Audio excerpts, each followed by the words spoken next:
Continuing in A Pluralistic Universe by William James, still in Lecture 7 on the continuity of experience, we come to these words. In principle, then, the real units of our immediately felt life are unlike the units that intellectualist logic holds to and makes calculations with. They are not separate from their own others, and you have to take them at widely separated dates to find any two of them that seem unblent meaning unblended. Then indeed they do appear separate, even as their concepts are separate. A chasm yawns between them, but the chasm itself is but an intellectualist fiction, got by abstracting from the continuous sheet of experiences with which the intermediary time was filled. It is like the log, carried first by William and Henry, then by William, Henry, and John, then by Henry and John, then by John and Peter, and so on. All real units of experience overlap. All real units of experience overlap. We do not experience the world in distinct bits, and our experiences themselves are not distinct bits. You can make a useful mental distinction between one experience and another, but the experiences overlap. Simple example, although I've probably talked about this at some length in a previous video. Right now, my experience was sitting in this chair and holding this nice cup of jasmine tea overlaps with my experience of giving some electronic lecture on William James. You can make a distinction between sitting in the chair and drinking tea and lecturing on William James, but those experiences overlap. Now, this is initially a description of the human mind. Tea is too hot to drink right now. This is a description of how our own minds work, but it's also something else. What is true here of successive states must also be true of simultaneous characters. They also overlap each other with their being.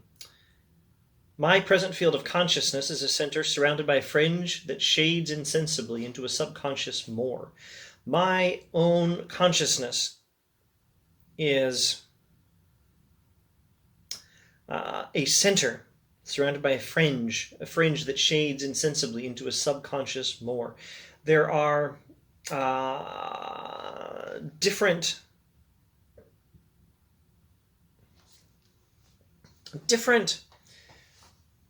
well, for lack of a better word, different parts of me. There is my own self, my mind, my consciousness, my personhood, my mental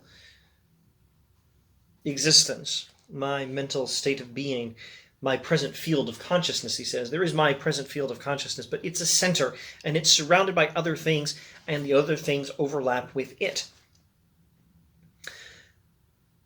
I use 3 separate terms here to describe this fact, but I might as well use 300. What were the terms? I believe he's referring to the terms present field of consciousness, center surrounded by a fringe, and something that shades insensibly into a subconscious more. I use 3 separate terms here to describe this fact, but I might as well use 300, for the fact is all shades and no boundaries. All shades and no boundaries. I don't know why I don't have that phrase highlighted. All shades and no boundaries, problem solved. It's highlighted now. Which part of it properly is my consciousness? Which part of it properly is in my consciousness? Which out? If I name what is out, it already has come in. The center works in one way while the margins work in another, and presently overpower the center and are central themselves. What we conceptually identify ourselves with and say we are thinking of at any time is the center, but our full self is the whole field. What I am is a field of experiences, and there's a central field of consciousness, central present field of consciousness. What I am is a field of experiences, or a field of consciousness as a field of different states of mind, and there is a center, which is my present conscious state. But it overlaps with a lot of other things, and there's a lot more that's not always overlapping. That's not always in the center, so to speak, that I'm not always consciously aware of, but is still part of my experience. Like how the back of my head feels when I pay attention to it enters my consciousness, and I notice it's itching, probably just because you pay attention to anything, you might think it's itching. My elbow, my right elbow, is it itching? It is, if I think about it for about 5 seconds. So it must have been feeling something before I paid attention to it. There must have been some experience.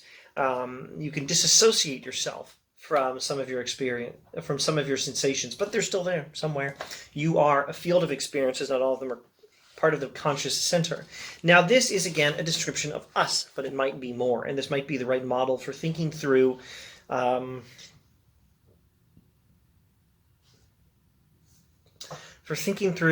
God and the universe. What we conceptually identify ourselves with and say we are thinking of at any time is the center, but our full self is the whole field, with all those indefinitely radiating subconscious possibilities of increase that we can only feel without conceiving and can hardly begin to analyze. The collective and the distributive ways of being coexist here, for each part functions distinctly, makes connection with its own peculiar region in the still wider rest of experience, and tends to draw us into that line, and yet the whole is somehow felt as one pulse of our life, not conceived so, but felt so. In principle, then, as I said, intellectualism's edge is broken. The kind of thinking that motivates those Hegelian philosophers is broken. It can only approximate to reality, and its logic is inapplicable to our inner life, which spurns its vetoes and mocks at its impossibilities. Every bit of us at every moment is part and parcel of a wider self. It quivers along various radii like the wind rose on a compass, and the actual in it is continuously one with possibles not yet in our present sight. Every bit of us at every moment is part and parcel of a wider self. There is the wider self, which is all my experiences, and every one of my experiences, from the slight itch on my arm here to my grandest thoughts about William James philosophy, are each one of these is part and parcel of a wider self, and in some sense they're all one, even though they're not all the same. And just as we are co-conscious with our own momentary margin, just as I share consciousness with the field, with those experiences out a little further out in the field, like, you know, the random itch on the back of my hand if I pay attention to it. Just as I am co-conscious with these margins of my experience, may not we ourselves form the margin of some more really central self and things, which is co-conscious with the whole of us. So I have all these experiences that are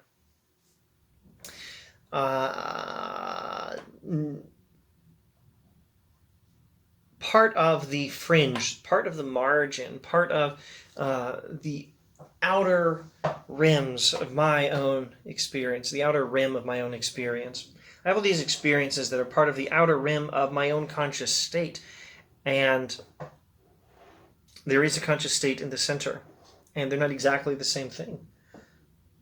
But in some sense, they are the same thing. They overlap. They are overlapped. They are connected. They are part of the same whole. And we are co-conscious with our own psychological margins. My conscious state overlaps with the consciousness of some experience of some random feeling in my right leg that I'm not paying attention to at some particular time. Now, just as we are co-conscious with our own momentary margin, may not we ourselves form the margin of some more really central self and things, which is co-conscious with the whole of us? May not you and I be confluent in a higher consciousness and confluently active there, though we now know it not? So, the mind of God might be,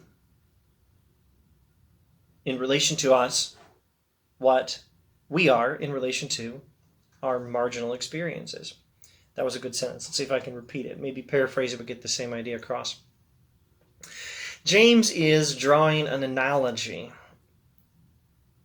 There is a particular relationship of our own conscious selves to the margins of our consciousness, all those experiences that aren't really part of the center, the central area of human consciousness, but are part of the broader field of our experiences. There is a particular relationship between my conscious self and all its fringe experiences, marginal experiences, and things that are part of the broader field of experience but not part of the center. And this relationship might also hold between God and us. We might be part of the outer fringe of the mind of God. This is one way we can conceive of the universe in a pantheistic way. Ultimately, all is God. We are parts of God. Our minds are parts of the mind of God. And yet, we have a pluralism, a pantheistic pluralism. All is divine, not all is one. Our minds are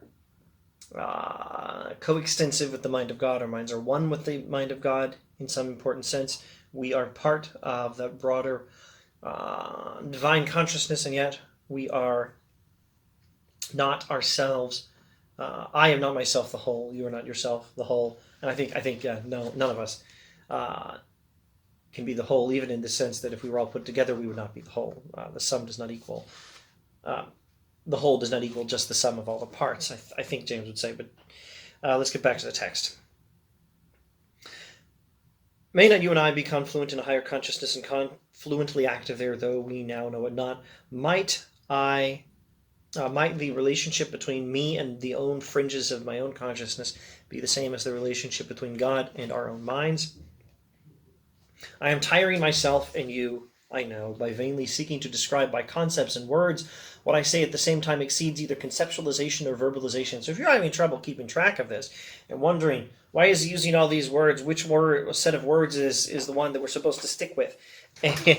Like margin, fringe, broader field. Which description is best? And should we say parts of God or co-conscious? Co-conscious would be better because that's the kind of phrasing he prefers to use. If you're wondering about all these words and whether there's some clearer way of saying this, James agrees with your wondering. As long as one continues talking, intellectualism remains an undisturbed possession of the field. The return to life can't come about by talking. It is an act. To make you return to life, I must set an example for imitation. I must deafen you to talk, or to the importance of talk. I must deafen you to talk, meaning make you deaf to talk, make you not hear talk. You need to stop talking. You need to start living, is the idea here. I must deafen you to talk, or to the importance of talk, by showing you, as Bergson does, Henri Bergson, that the concepts we talk with are made for purposes of practice and not for purposes of insight. So once again, our ideas, as described in more detail in an earlier lecture, I'll try to confirm that was lecture 6. It was lecture 6. Our ideas have a practical purpose. Our concepts have a practical purpose. And so our talking through these concepts, like when I say margin, or when we say I have experiences that are a part of me, or James is interested in the idea that we are parts of God, our minds are part of the mind of God. And then I say we are co-conscious, or our consciousness covers the same thing. God's mind includes our own minds, as our own minds include their fringe experiences. And then when I say fringe and I talk about the broader field of experience and the center within the field, and when I talk about the margins, all of these words are just using concepts, and those concepts are meant to have a practical purpose. Those concepts do have a practical purpose. That's why they're there. And if we stop being practical and we just take the concepts and forget the practical purpose of them, well, we're missing the point, and we're going to get confused, and we're going to be like silly Hegelian philosophers. I must leave life to teach the lesson. If any of you try sincerely and pertinaciously on your own separate accounts to intellectualize reality,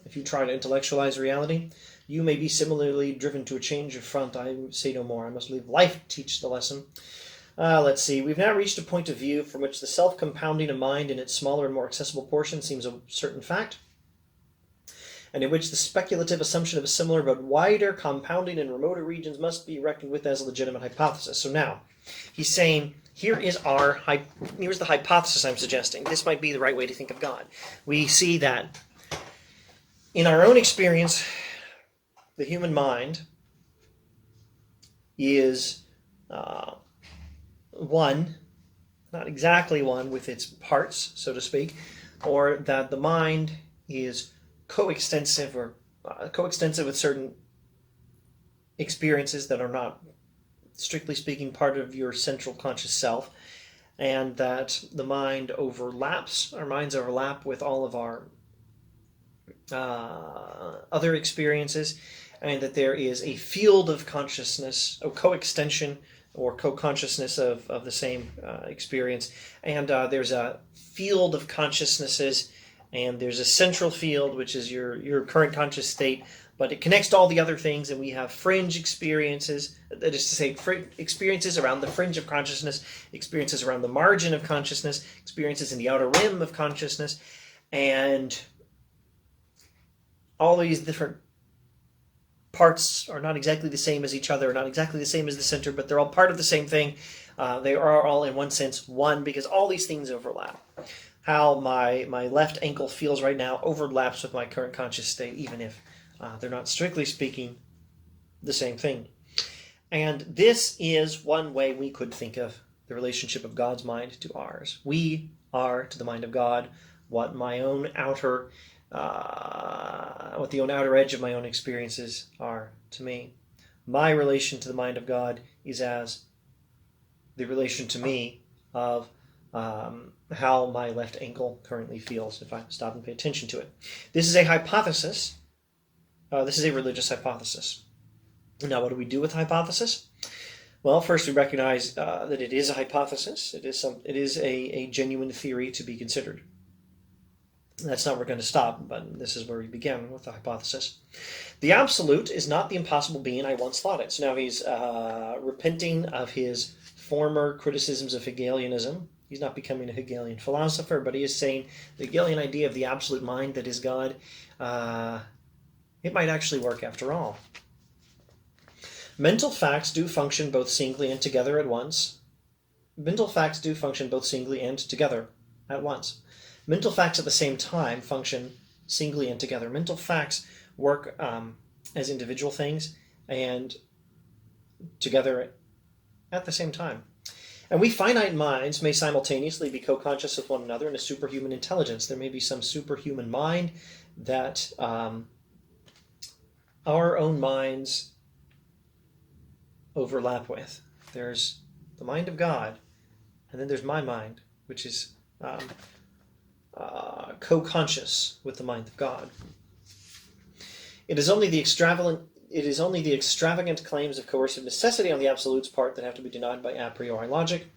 As an hypothesis trying to make itself probable on analogical and inductive grounds, the absolute is entitled to a patient hearing. So, the idea of an absolute mind of God is not to be accepted independently of experience. It is rather an hypothesis to be allowed, an hypothesis we must be allowed to argue for on probabilistic grounds. What sort of probabilistic grounds? Analogy and induction. Let's not elaborate on analogy and induction until such time as James should, and I just hope I don't miss it in this particular series. If I do, say something in comments, and hopefully I'll be able to read the book yourself, and hopefully one of us will be able to figure it out. Which is as much as to say that our serious business from now onward lies with Fechner and his method, rather than with Hegel, Royce, or Bradley. Fechner treats the superhuman consciousness he so fervently believes in as an hypothesis only, which he then recommends by all the resources of induction and persuasion. So that takes us back to his enormous preparatory work, in this case, Lecture 4. Gustav Theodor Fechner, who believes in an absolute mind that contains our minds, but does not treat it as the Hegelian philosophers normally do, but treats it as a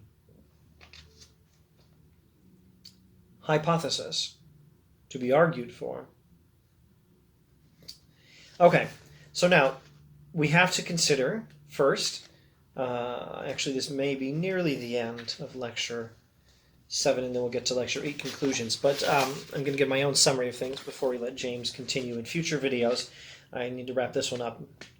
We're going to have to consider first what we've just been trying to explain, that building on the idea of the human mind as a field of consciousnesses, a field of mental states, a field of experiences that has some fringe elements that we're not really conscious of, but that still overlap with it and that jump into the center where we're conscious of them and then just drop out again later.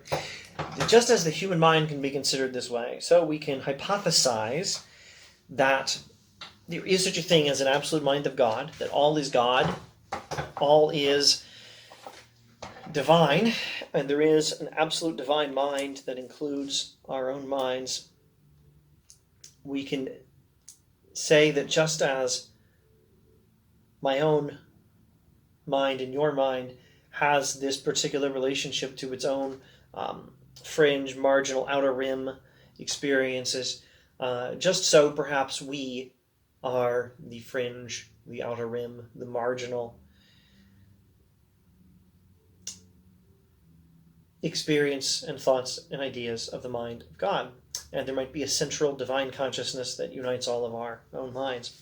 And this is a meaningful statement that is not 100% certain in advance, and we must be willing to consider probabilistic arguments for it, inductive and analogical arguments for it. Okay, that's all. As I said at the beginning of the series, I'm still trying to learn this book. One reason I'm doing this series is because I'd like to learn this book better. So I'm not in a position to preview the rest and say, here's the probabilistic argument he's going to end up with. Here's the analogical consideration to render it probable. Here's the inductive consideration to render it probable. We'll find out. Stay tuned. If you're actually kind of excited to figure out what James is going to say. I actually am myself. I love this stuff. All right. Thanks for watching.